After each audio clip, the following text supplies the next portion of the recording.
সদ্য ক্ষমতা হারানো আওয়ামী লীগ সরকার গত 15 বছরে বিভিন্ন উৎস থেকে ব্যাপক ঋণ নিয়েছে, যার বড় অংশই নেওয়া হয়েছে দেশি উৎস থেকে। এর মধ্যে বেশি ঋণ নেওয়া হয়েছে দেশের ব্যাংক ব্যবস্থা থেকে। অর্থ মন্ত্রণালয়ের অর্থ বিভাগ জানায়, পদত্যাগের সময় শেখ হাসিনা সরকার ঋণ রেখে গেছে 18,36,000 কোটি টাকা, যা পরিশোধের জন্য এখন ব্যবস্থা নিতে হবে অন্তর্বর্তীকালীন সরকারকে।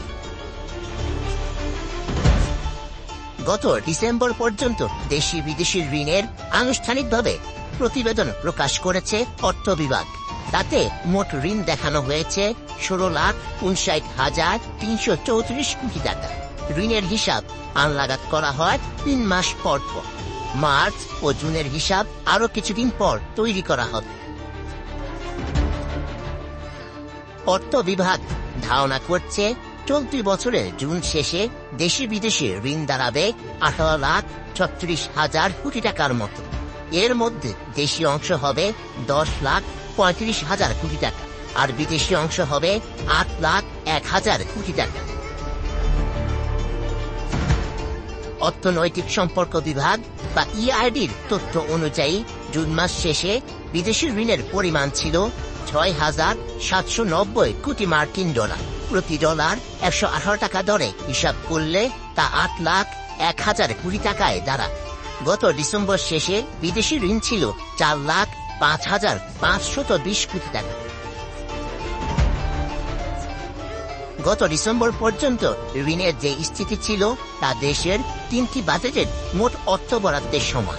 এর মধ্যে 9,53,814 কোটি টাকার দেশি ঋণের মধ্যে শুধু ব্যাংক ব্যবস্থা থেকে নেয়া ঋণ ছিল 5,25,447 কোটি টাকা। বাকি ঋণ নেওয়া হয়েছে ট্রেজারি বিল ও বন্ডের বিপরীতে। এছাড়া সঞ্চয়পত্র ও সাধারণ ভবিষ্যৎ তহবিলের বিপরীতেও আছে বড় অঙ্কের ঋণ।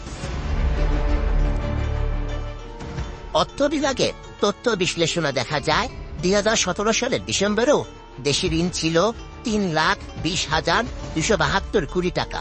ক্ষমতায় তখন আওয়ামী লীগই ছিল, কিন্তু 6 বছরের ব্যবধানে এর ঋণ বেড়ে প্রায় 3 গুণ হয়।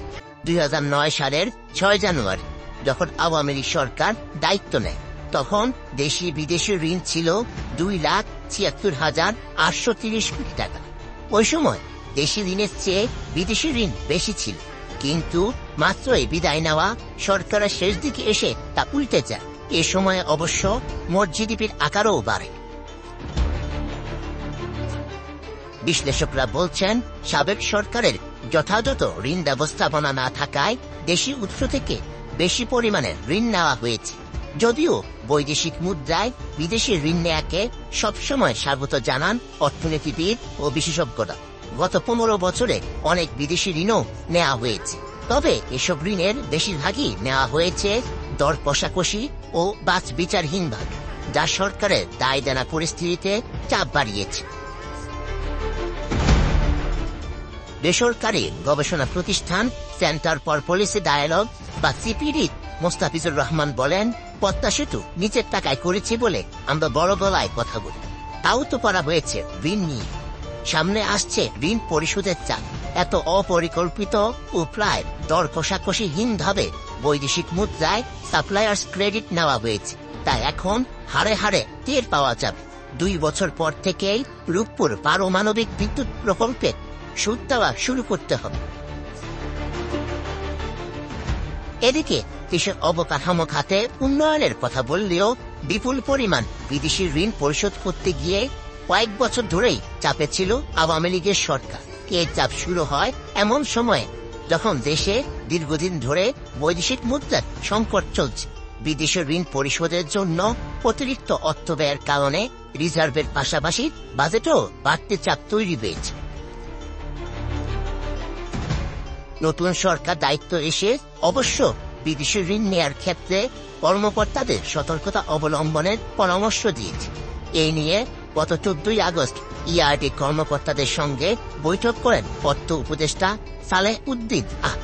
বৈঠকে তিনি বিদেশি ঋণ নেওয়ার সময় সুদের হার, কিস্তি পরিশোধের মেয়াদ সহ বিভিন্ন শর্ত যাচাই বাছাই করার নির্দেশ দেন। অর্থ উপদেষ্টা বলেন, বাংলাদেশকে অর্থ দিতে সবাই আগ্রহী।